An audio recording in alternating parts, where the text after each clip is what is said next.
Olá pessoas, tudo bem? Aqui é Gilson Lorente, fotógrafo, falando diretamente das terras quentes de Presidente Prudente, interior de São Paulo. E esse é mais um episódio do podcast Fotografia e Música. Diz aí, você sabe quais são os motivos que levam um fotógrafo a ser processado? A gente volta daqui a pouco, depois da vinheta.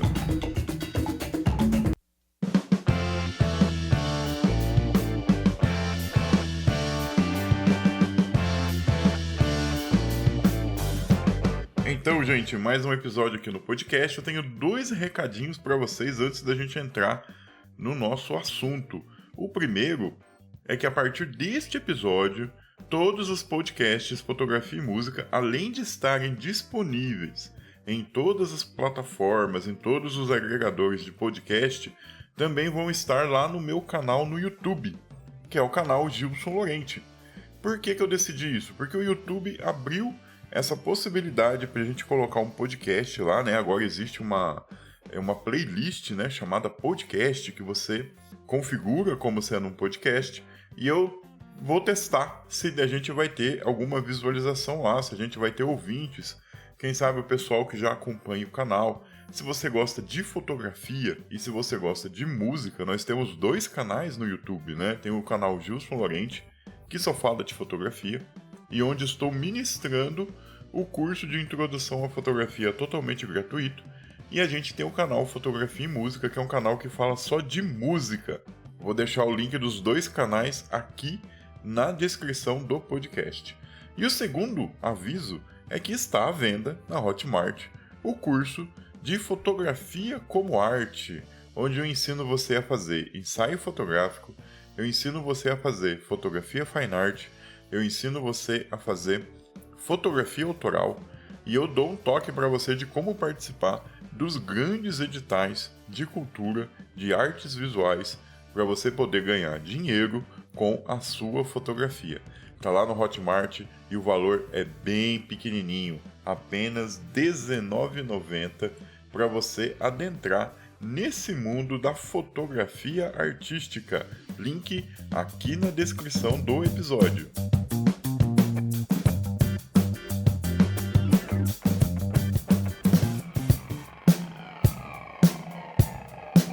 Essa semana tivemos aí mais uma notícia de fotógrafo que foi processado pelos seus clientes por conta de algum problema na prestação do serviço. No caso desse fotógrafo específico, infelizmente a reportagem não fala nomes, não entra em nada muito específico para a gente analisar o caso, mas nesse caso o fotógrafo fez um ensaio infantil e não entregou as imagens. A cliente estava processando o fotógrafo porque ela não teve acesso às imagens e as poucas imagens que o fotógrafo enviou estavam com péssima qualidade. Olha, esse não é um assunto novo dentro da fotografia. A gente tem aí todo ano, a gente tem 3, 4, 5 notícias sobre fotógrafos que são processados. E tem aí uma quantidade considerável de pessoas que não processam o fotógrafo, né? Acho que o trabalho foi tão pequeno, foi tão barato, que a pessoa prefere não processar e simplesmente esquecer. Então a gente tem muito mais casos que aconteceram que a gente não tem notícia. Eu já gravei um podcast alguns anos atrás falando sobre esses temas, mas dando uma olhadinha, esmiuçando, fazendo aqui uma pequena pesquisa, uma pequena reflexão, eu cheguei a 4 grandes casos onde fotógrafos são processados por conta, né, da prestação de serviço que ele está fazendo. O primeiro caso é simplesmente a falta de atenção e cuidado. Sim, meus amigos, vocês estão prestando um serviço de alta responsabilidade e você precisa ter muita responsabilidade na hora de fazer a prestação desse serviço. Vou dar aqui para vocês alguns exemplos, alguns que eu vi na mídia e outros que eu vi pessoalmente. Eu tenho um caso de um fotógrafo, esse eu vi pessoalmente, aqui na cidade de Presidente Prudente, que ele estava fazendo a cobertura de uma festa de debutante e durante a festa, o primeiro cartão de memória que ele estava usando encheu, lotou, ele tirou o cartão de memória da câmera, colocou no bolso da calça, colocou um novo cartão de memória, continuou fotografando a festa, porém, No fim da festa, quando ele foi embora, ele colocou a mão no bolso e o cartão tinha desaparecido. Ele não estava mais lá, tinha caído do bolso dele em algum local da festa. E ele não encontrou. E o primeiro cartão de memória é o que tem as fotos mais importantes, né? As fotos daqueles momentos protocolares do baile de debutante. E como que fica esse fotógrafo que perdeu praticamente metade da festa? Como que você chega no seu cliente e fala: olha, eu perdi metade das fotos por conta de descuido. Então você tem que ter ali uma metodologia de trabalho onde você tem todos os atos que você vai cumprir durante a fotografia do seu evento, né? Durante a fotografia do seu ensaio, você tem que ter hábitos que se cumpram. Então, o cartão de memória encheu, você vai até a sua bolsa, abre a sua bolsa, coloca o cartão no seu case de cartão, ou coloca o cartão dentro da sua bolsa, pega um novo cartão, coloca na câmera e continua fotografando. Isso é um cuidado mínimo. Isso é uma coisa... Esse é um problema que você poderia ter resolvido simplesmente tendo cuidado, tendo metodologias, tendo um fluxo de trabalho, né? A gente fala fluxo de trabalho, o pessoal fala muito daquela parte do pós-processamento, né? Você tem um fluxo de trabalho pós-processamento, mas você também tem que ter um fluxo de trabalho durante a prestação do seu serviço, durante a fotografia, durante a fotografia do evento social, durante a fotografia do ensaio fotográfico.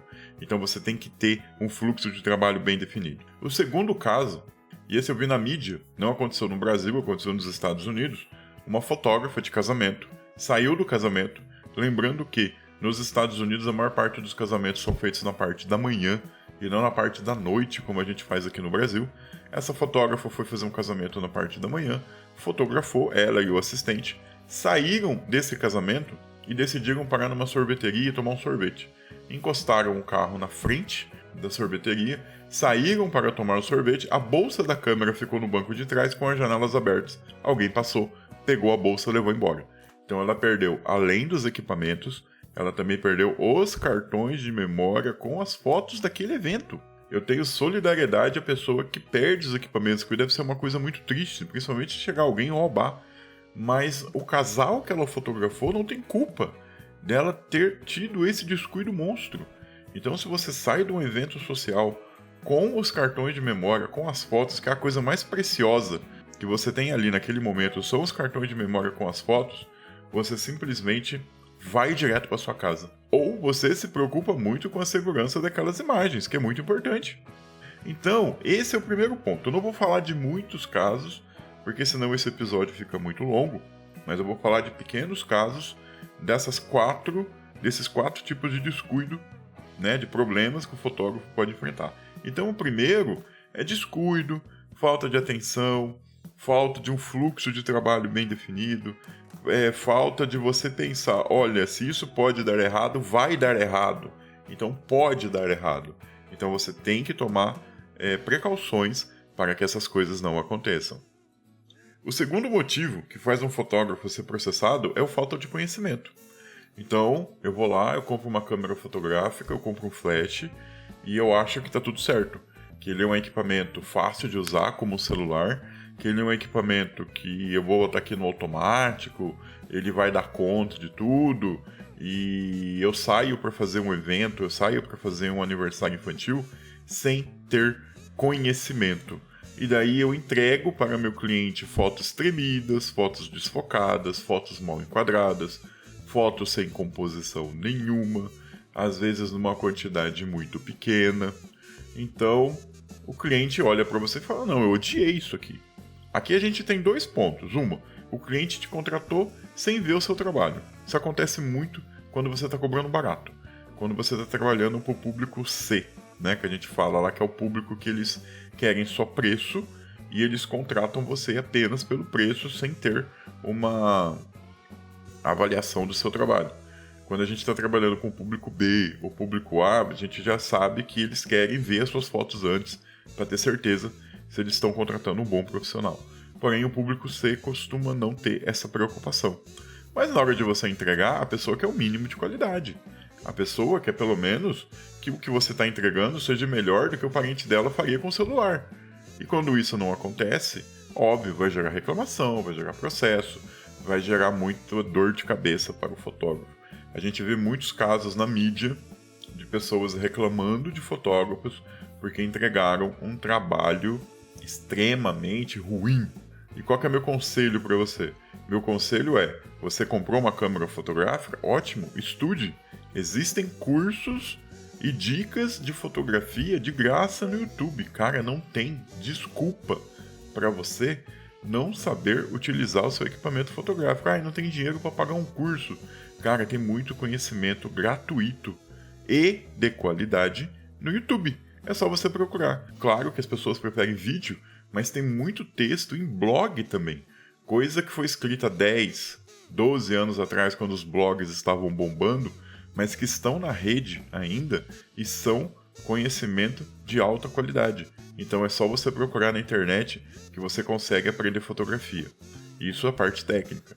Porém, a parte prática, né, de um evento social, que a gente pensa que é fácil fotografar um evento social, mas na realidade não é, você tem que aprender praticando. Você não pode ter um equipamento fotográfico e antes de ter feito qualquer coisa, fotografado qualquer coisa, já vender aquilo. Antes de vender fotografia de aniversário infantil, fotografe alguns aniversários infantis, nem que seja de graça. Oferece para pessoas que não podem pagar um fotógrafo, você chegar lá e fazer a cobertura do evento dela. Você nunca fotografou um casamento, você não sai vendendo fotografia de casamento. Uma dica que eu vou dar para vocês.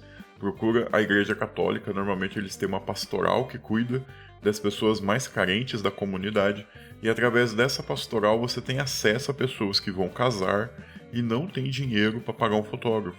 Olha aí, vai lá fazer trabalho comunitário, vai dar a sua fotografia para quem não pode pagar e você treina a sua fotografia de casamento. Debutante, mesma coisa. Não venda fotografia de debutante se você nunca fotografou um baile de debutante. Isso é básico, gente. Isso daí você chega no seu primeiro evento vendido, pago, já com experiência para fazer aquilo lá. Mesmo que o seu cliente não tenha exigido ver as suas fotos para avaliar a sua qualidade, ele vai reclamar se você entregar um trabalho muito ruim para ele. Então você precisa ter conhecimento técnico, que é uma coisa que você encontra na internet. Você pode pagar um curso? Melhor ainda. É muito legal ter um professor do seu lado, porque além daquilo que ele está ensinando, você tem a possibilidade de resolver suas dúvidas.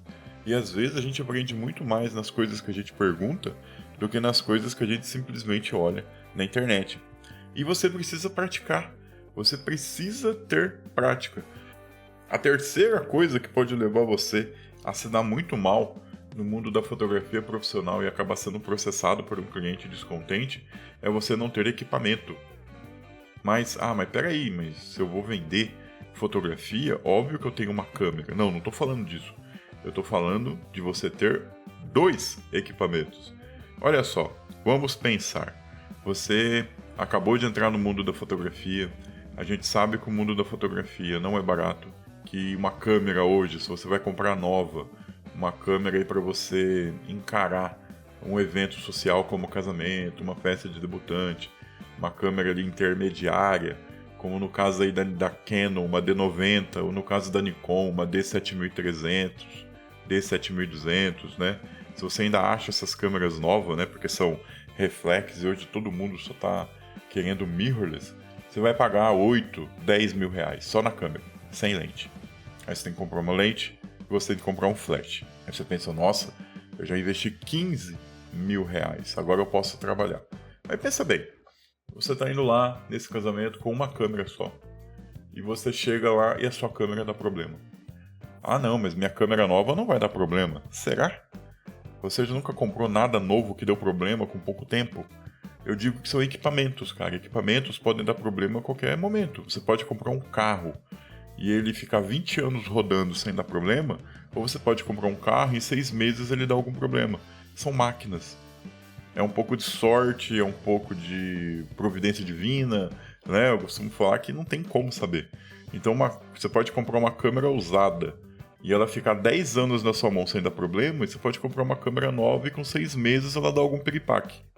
Agora imagina que esse piripaque aconteça no meio de um evento. O que você vai fazer?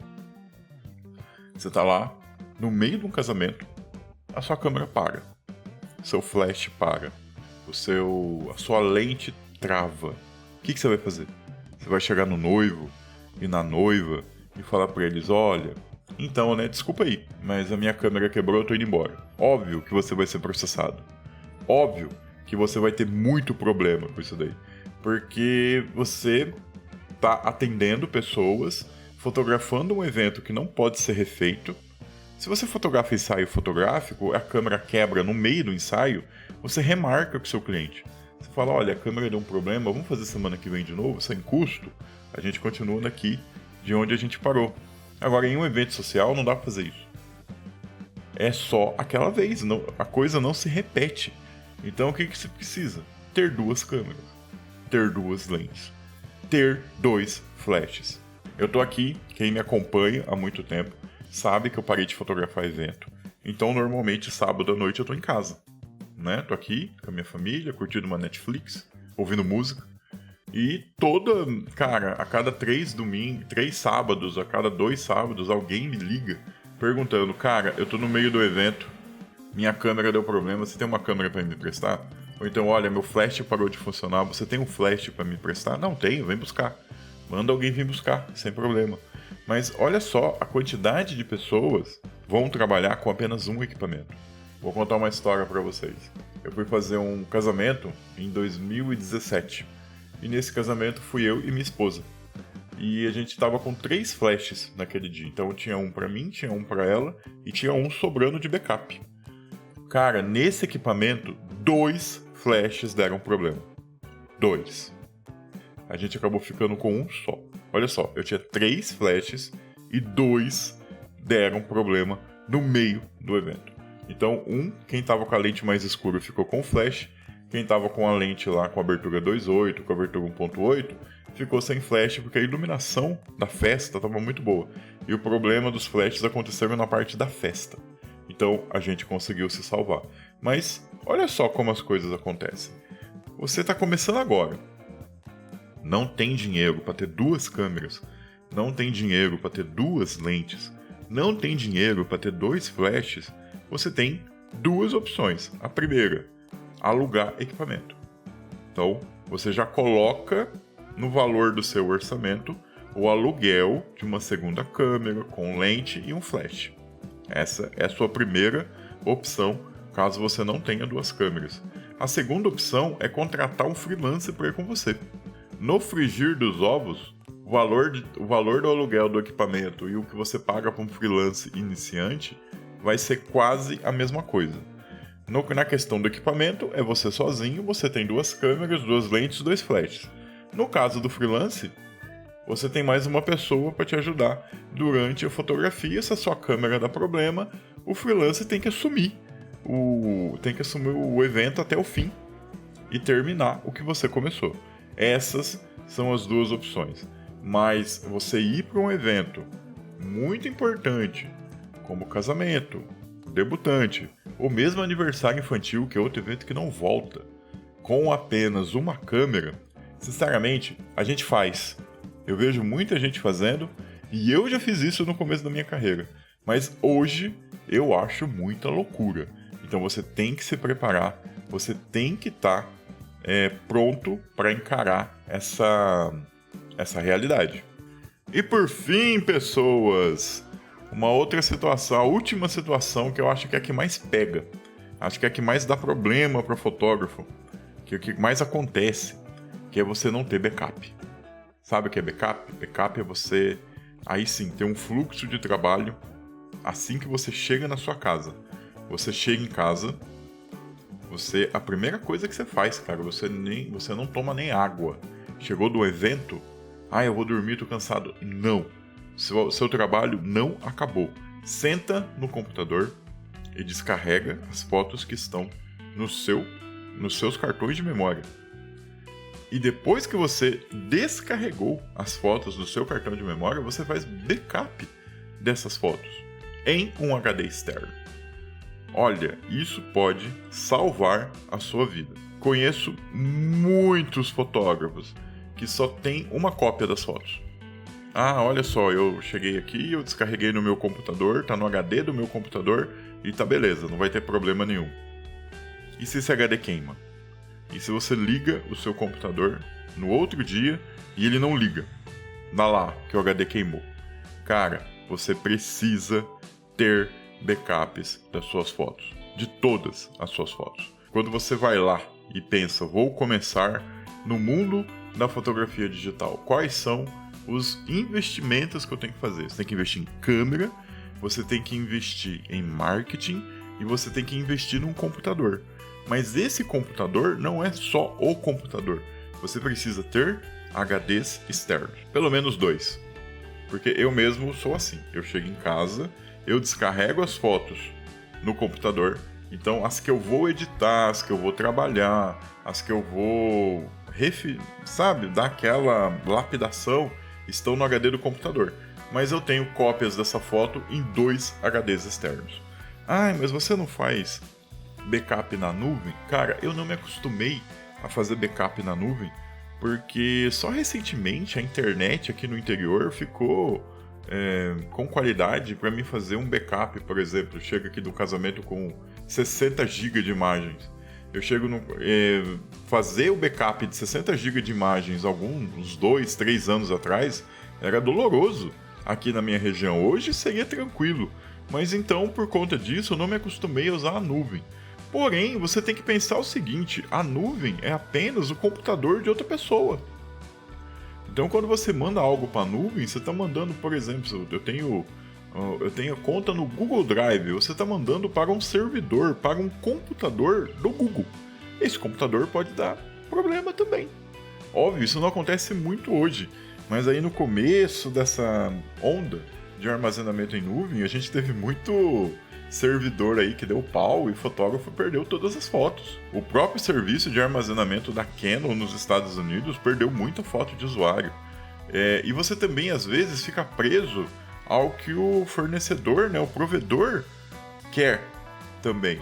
Eu lembro que quando a Amazon chegou com o seu serviço de armazenamento, eles tinham lá um plano com armazenamento limitado. Então, nossa, barato, armazenamento limitado, vambora, né? E um belo dia você fala, olha, não existe mais armazenamento limitado, agora você tem que pagar o triplo do valor do que você pagava para manter essas fotos aqui.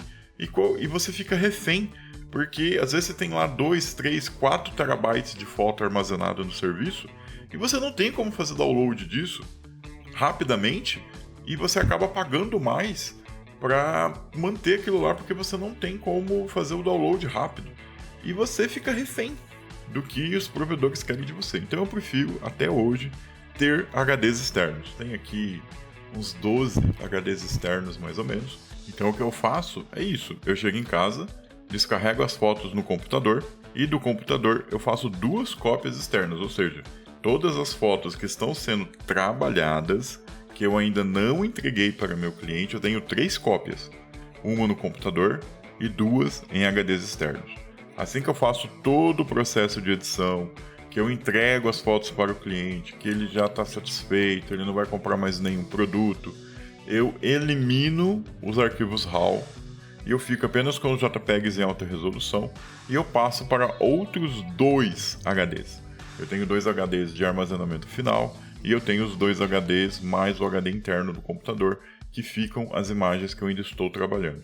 Esse é o meu processo. Você pode ter o seu, mas o importante é que você tenha pelo menos mais uma cópia. Pelo menos. O certo é ter 2. Que você tenha pelo menos mais uma cópia das fotos que você está trabalhando. Caso algum HD dê problema, caso um computador dê problema, você não vai perder aquelas imagens. Porque fora o custo de você ter outro HD, comprar outro HD, ou outro computador, dependendo do que aconteceu com você ainda vai ter o custo de perder imagens de um cliente que vai te processar porque você perdeu essas imagens. Cara, ninguém é bonzinho. Todos esses problemas que eu falei para vocês até agora vão gerar processo. Ainda falando da questão do backup, tem gente que diz que o interessante é que você tenha pelo menos um backup fora da sua casa. Por exemplo, eu teria aqui os meus HDs, né? Teria o meu HD interno do computador, os 2 HDs externos, e eu teria que ter um backup, por exemplo, na casa de um parente, na casa da mãe, do pai, na casa da namorada, no seu escritório. Por quê? Porque a gente tem casos, 2 casos que aconteceram nos últimos anos, que chegaram até os sites de fotografia, que é o caso de um fotógrafo americano que a casa dele pegou fogo. Ele tinha backups, mas todos os backups estavam na casa dele, então a casa pegou fogo e ele perdeu tudo. Ele não tinha um backup fora. Nesse caso, um backup na nuvem seria muito interessante para ele, né? Nem que seja uma única cópia na nuvem para salvar ele desse problema. E a gente tem casos de fotógrafo que a casa foi assaltada, levaram o computador e tudo de informática que ele tinha na mesa levaram, né? Que são coisas fáceis de vender, levaram e ele perdeu todas as suas fotos. Desses 4, né, casos que eu contei para vocês, desses 4 tipos de problema que o fotógrafo pode ter, eu acho que todos eles podem ser resolvidos quando você é extremamente perfeccionista, quando você pensa que tudo que pode dar errado realmente vai dar errado, e você fica precavido contra todos esses problemas. Então você tem que ter atenção na hora de estar fotografando, você tem que ter atenção, você tem que olhar tudo o que está acontecendo, você tem que ter cuidado com os cartões de memória. Na hora que você sai do evento com essas fotos, você tem que ter cuidado com o que você faz, onde você vai, se o seu carro está trancado, se os cartões de memória estão seguros. Tem que estudar fotografia, tem que estudar técnica, você tem que ter prática naquilo que você quer fotografar, nos eventos sociais, você tem que ter prática nos ensaios. Newborn, newborn é uma coisa que precisa de muito estudo, precisa de muita prática, precisa de muita relação, muita atenção, muito carinho, né? Eu acho que ele é o tipo de fotografia mais complicada que você pode fazer e que você tem que ter muita atenção e conhecimento. Você precisa ter equipamento reserva, você precisa ter uma câmera de reserva, uma lente de reserva, um flash de reserva, caso o seu equipamento principal dê problema, e você precisa fazer backup. Backup é importante. Você precisa ter várias cópias das fotos que você está trabalhando, das fotos que você está vendendo. Gente, esse foi o programa de hoje. Esse foi nosso pequeno podcast de hoje. Muito feliz em voltar a gravar podcast para vocês. Eu espero aí que a gente consiga pelo menos a cada 10 dias, a cada 15 dias. O plano é fazer toda semana. Mas se não der, a gente pelo menos a cada 10 dias está aí com um episódio novo aqui no nosso podcast. E a gente se encontra, eu espero, semana que vem, com mais um episódio aqui no podcast Fotografia e Música.